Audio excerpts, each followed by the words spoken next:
Hello guys, dahil magluluto tayo ng pork chop later, ito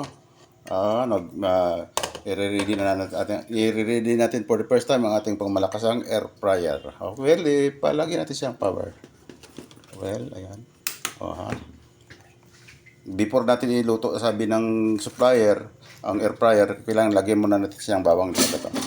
Yung bawang para mawala yung amoy-amoy daw niya dyan. Well, ilagyan natin ng bawang bago natin first time na gamit, okay?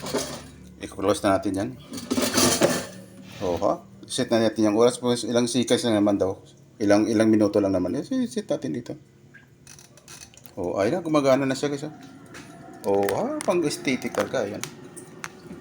Hayaan na lang daw natin muna dyan na lutuin niya yung bawang at least yung mga amoy-amoy daw ng air fryer mawala. Bawang is the key guys. Para first use mo ng air fryer, gamitan mo daw ng bawang.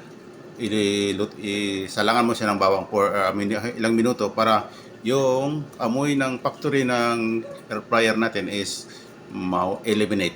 Diba? Yung pangmalakasan niya guys. Itong pangmalakas ng air fryer natin guys na binili sa TikTok shop, ito ang Power PH. Diba guys? Ang capacity nito guys is 7.5. Yan. Nag-stop. Dagdagan pa natin diba? Bilis naman niya nag-stop. Idagdagan natin para talaga yung bawang toasted. Di ba guys? Kaya kayo guys, pag meron din kayong air fryer na first gamit mo, ganyan daw gawin.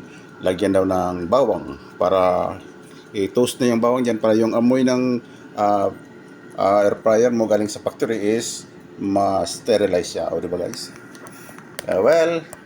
Magluluto tayo later ng pork chop. Na-ready natin yung ating pork chop for marinate na kabarin siya.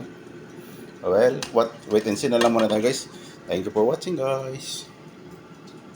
Pag gusto nyo ng ganyan guys very yamas ito sa mga bahay na parang pangmadalian ng mga galawan sa umaga, pagluluto ng pagkain. Malaking tulong sa inyo itong air fryer guys. No more mantika ka na dyan kasi yung nagluluto sa kanya is yung mainit na hangin lang guys.